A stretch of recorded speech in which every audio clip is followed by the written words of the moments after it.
The summer air over Brandenburg shimmers with heat as Hauptmann Vera Tierfelder walks toward the fighter sitting on Recklin's concrete apron. It is the 20th of July, 1944, and the aircraft before him shouldn't exist here. The olive drab paint is scratched and faded. Someone has crudely brushed Luftwaffe crosses over where American stars once proclaimed allegiance. But no amount of paint can disguise what this machine represents. He circles the P-51D Mustang slowly, methodically, the way a predator might assess unfamiliar prey, or the way prey might study its predator. The fuselage is narrower than he expected, almost delicate compared to the robust wolves he is accustomed to flying. His hand runs along the wing's leading edge, feeling the smoothness of the laminar flow surface German engineers have heard about, but never successfully replicated in production. The aluminum skin feels thin, almost fragile. American manufacturing philosophy, he thinks. Build it light, build it fast, build 10,000 of them. For 4 years, Tierfelder has served the Luftwaffe, first as a fighter pilot flying intercept missions against RAF bombers, later as a test pilot at this secretive facility north of Berlin. He has flown captured Soviet Yaks that were handled like tractors with wings. He has tested British Spitfires that turned beautifully but ran out of fuel embarrassingly quickly. He has evaluated the American P-47 Thunderbolt, a massive radial-engined fighter, nicknamed the Jug for its resemblance to a milk jug, powerful in a dive but lacking the agility for sustained dogfighting. But this aircraft is different.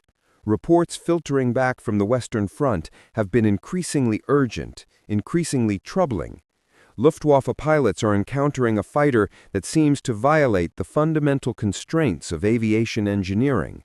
A long-range escort fighter shouldn't be possible. By German aerodynamic theory, the fuel weight required for extended range should make the aircraft too heavy for competitive performance. On the morning Yet the of Americans August are 19, escorting their heavy bomber formations all the way to Berlin and back, above the German and the fighter industrial providing city that of escort Schweinfurt is outperforming Oberleutnant Germany's Franz best Stiebler interceptors. eased back on The the Mustang stick had of his been forced Messerschmitt down near Arkham 2 2 weeks earlier, and felt the its airframe Packard-built tremble. Merlin engine coughed At this and altitude, failed the after what thin the air pilot made reported every as fuel control input contamination. sluggish. He Every belly landed in maneuver a an field, active and the aircraft anticipation slid to rather a than halt reaction. largely intact. Below him, Wehrmacht a formation ground of forces American secured it before the B-17 pilot could flying destroy it. fortresses droned Within hours, eastward, it was their being contrails transported slicing eastward, white away from lines the against the advancing dark front earth. lines toward Stiegler Recklin. had flown Tierfelder's orders 174 are combat straightforward. missions. Evaluate He knew the the aircraft's mathematics of performance air combat as characteristics, intimately identify as a its strengths pianist and knows weaknesses, scales. and determine whether the Altitude combat equals reports energy. are accurate or Energy exaggerated. equals options. Find something and the German pilot who pilots controls can the exploit. vertical dimension He controls climbs onto the fight. wing and slides That into the was cockpit. doctrine. The That seat was position physics. is immediately That notable, was set survival. higher than in German fighters, Then he saw providing them, exceptional 4 aircraft visibility. climbing toward the his canopy position is a from bubble below. design, Their a single twin piece boom of curved silhouettes were plexiglass with unmistakably no American. framework interrupting His the view. intelligence He briefings can had see in mentioned nearly such every machines with direction. dismissive In a shrugs. Messerschmitt Twin-engine BF-109, fighters, the perhaps heavy canopy reconnaissance frame platforms creates or light significant blind bombers. spots. Nothing Here, a there are well-flown none. BF. The instrument panel spreads before him. Labeled in English, someone has added small strips of paper with German translations: manifold pressure, fuel mixture, coolant temperature. The layout is logical, everything within easy reach, American ergonomics, he notes. They designed for the pilot rather than designing the pilot to fit the aircraft. He studies the throttle quadrant, throttle on the left, which will take adjustment, mixture control and propeller pitch below. The Americans use a constant speed propeller that automatically adjusts blade angle to maintain optimal RPM. Automate what can be automated so the pilot can focus on fighting. Recklin's engineering staff have meticulously documented the technical specifications over the past week. A Packard-built Merlin producing roughly 1,490 horsepower at war emergency power with water methanol injection. a two-stage, two-speed supercharger that maintains power where German engines begin to struggle. A Hamilton standard four-blade propeller. Empty weight near 7,040 pounds and maximum takeoff weight around 12,100 pounds, increasing above 14,000 pounds with external drop tanks. Yet combat reports indicate the aircraft remains maneuverable even with that burden. The armament is purely gun-based, 6 Browning .50 caliber machine guns, 3 in each wing. No cannons, unlike German practice. The Americans have chosen volume of fire over hitting power, gambling that high-rate .50 cal rounds will accomplish what a few cannon shells might miss. In combat, Luftwaffe pilots report those guns are devastating, particularly in deflection shooting, where the high rate of fire creates a cone of bullets through which an enemy aircraft must pass. Tierfelder signals to the ground crew. They move into position, chocks ready, fire extinguisher at hand. No one is entirely certain this American engine will start reliably with German fuel and maintenance. The Merlin is notoriously particular about fuel quality, requiring high-octane gasoline Germany can no longer produce in sufficient quantities. They are using captured American fuel stockpiled from overrun supply dumps in France. He follows the startup procedure translated and posted in the cockpit. Mixture rich, throttle cracked, magnetos to both. His thumb finds the starter button.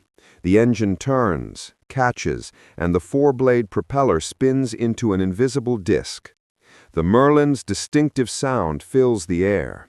A deep, smooth rumble fundamentally different from the harsher mechanical snarl of a Daimler-Benz DB605. There is a refined quality to it, precision manufacturing and careful tolerances. The British designed the engine in the 1930s and adapted it for fighters. The Americans took the design, improved manufacturing, and produced it in quantities German industry cannot match. Tens of thousands of Merlins have been built. They power the Mustang, the Spitfire, and heavy bombers, the war's most successful aircraft engine, and it isn't German. This troubles Tierfelder more than he cares to admit. He has been raised on the mythology of German technical superiority. The Reich's propaganda has cultivated that image for years, and early victories seem to confirm the narrative. 1944 tells a different story. He begins his taxi, steering the Mustang toward Recklin's main runway. The tailwheel is steerable and linked to the rudder pedals, providing precise ground control. Visibility over the nose is adequate, better than in the Bf-109 with its nose-high attitude, though not quite as good as the Focke-Wulf 90's wide stance configuration. He performs pre-takeoff checks, flight controls free and correct, trim set for takeoff, fuel selector on the main tank, mixture rich, propeller full forward, flaps up. The Americans don't use flaps for normal takeoffs, relying instead on the wing's inherent lift characteristics. Cleared for departure, he turns onto the runway, advances the throttle, and the acceleration is immediate and authoritative. The Mustang's power pushes him back into the seat as the Mustang surges down concrete. The tail comes up quickly and the airplane lifts cleanly at about 220 kilometers per hour after roughly a 400-meter takeoff roll. His Focke-Wulf 90A8, one of Germany's premier fighters, whose maximum is around 653 kilometers per hour at optimal altitude, and the Messerschmitt Bf-109G, which can barely exceed 621 kilometers per hour. This American fighter is not marginally faster. It is faster in a way that fundamentally alters the tactical equation. A 60 km/h advantage means a German pilot cannot catch a fleeing Mustang, cannot escape a pursuing Mustang, cannot dictate engagement terms. The American pilot chooses when to fight. The German pilot has no choice. He pushes the nose down and climbs in a test to check the two-stage supercharger and water methanol injection. The Merlin roars as it produces full emergency power, and the Mustang climbs strongly through 5,000, 6,000, 7,000, even 8,000 meters. German fighters begin to lose performance at these altitudes as their single-stage superchargers struggle. The Mustang supercharger maintains power where German engines sputter. At altitudes where Messerschmitts become sluggish, the Mustang is comfortable. Controls remain effective, and the engine produces smooth, reliable power. At 9,000 and 10,000 meters, the climb continues. Official service ceiling listed near 12,000 meters, and Tierfelder suspects the aircraft could go higher. This explains the combat reports. American heavy bombers operate around 7,000 to 8,000 meters, where flak is less effective, and where oxygen deprivation and inadequate equipment hamper German pilots. Mustang escorts can operate above the bombers between 9,000 and 11,000 meters, diving down onto any interceptors attempting to climb through the bomber stream and into a wall of defensive fire. It is not a fair fight. At 8,000 meters, he begins maneuverability tests, rolls, climbing turns, high G reversals. The Mustang turns with authority, perhaps not as tightly as a Bf-109 at low altitude, where the Germans' light wing loading gives it an advantage in pure turn radius, but far better than any long-range fighter has a right to be.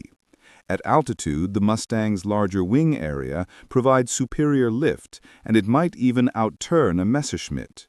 Slow flight is stable, with adequate stall warning. The stall itself is benign and recovery straightforward.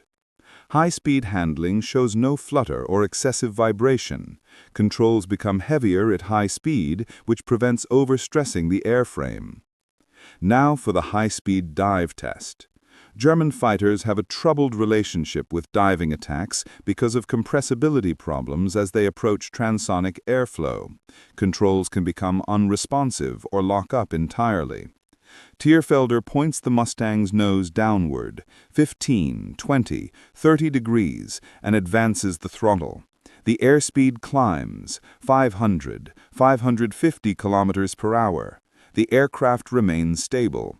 He steepens to 45 degrees. The green farmland grows large beneath him. 75, 800 kilometers per hour, over 500 miles per hour, and the controls remain responsive. There is pressure on the stick, but no buffeting, no sense of impending structural failure. At those speeds, he pulls back firmly, and the Mustang responds immediately.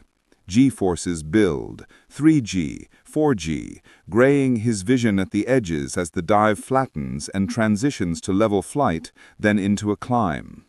The Mustang sheds speed rapidly and settles into level flight at 4,000 meters. No structural complaints, no control problems, no surprises. This is the piece that completes the tactical picture. A Luftwaffe pilot who attempts to escape a Mustang by diving will not escape.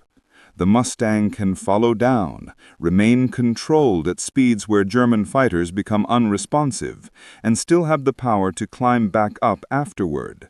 There is no safe escape vector, except perhaps a very low-altitude dash where ground proximity might deter pursuit, but even that is doubtful, given the Mustang's excellent visibility and handling. Every tactical option German pilots have relied upon for 4 years of air combat, speed, altitude, diving attacks, has been nullified by this single aircraft design. Tierfelder begins his descent back toward Recklin, throttling back to conserve fuel.